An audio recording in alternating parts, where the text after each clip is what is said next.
Section 3. Experimental study of the photoelectric effect. After discovering that light can eject electrons from a metal surface, scientists wanted to understand how this process worked. An evacuated glass tube contains two metal plates: the emitter, photosensitive metal, and the collector.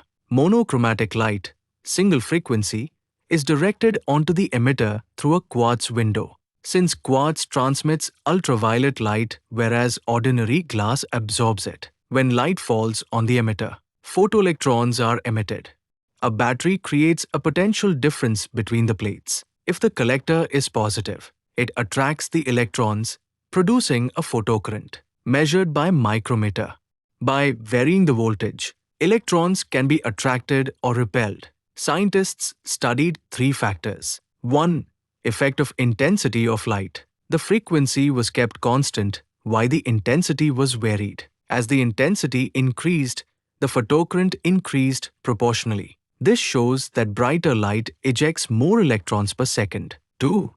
Effect of potential difference. With the light unchanged, the voltage between the plates was varied. When the collector was made more positive, it attracted more photoelectrons, increasing the photocurrent. Eventually, every emitted electron reached the collector, and the current became maximum. This maximum current is called the saturation current. When the collector was made negative, it repelled the electrons.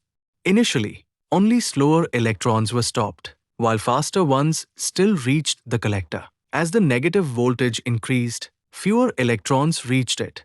At one particular negative voltage, even the fastest electron failed to reach the collector, making the photocurrent zero. This voltage is called the stopping cutoff potential. The maximum kinetic energy of photoelectrons is kmax is equal to EV, where E is the electronic charge and V is the stopping potential. When the experiment was repeated with brighter light of the same frequency, the saturation current increased, but the stopping potential remained unchanged. Hence, intensity determines the number of emitted electrons, not their maximum kinetic energy. 3.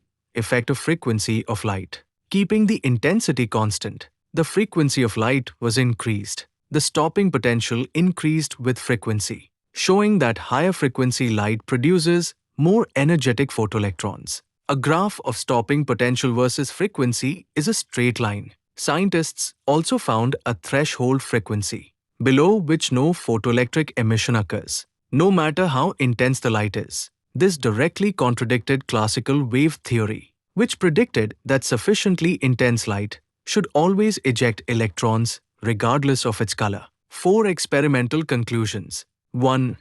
Photocurrent is directly proportional to the intensity of light. 2. Maximum kinetic energy and stopping potential is independent of intensity. 3. A threshold frequency exists below which photoelectric emission is impossible. 4. Photoelectric emission occurs almost instantaneously, within about 10 raised to -9 seconds or less, even for very weak light. These observations created a major challenge for classical wave theory. Although it successfully explained interference, diffraction, and polarization, it completely failed to explain the photoelectric effect. Thank you for listening.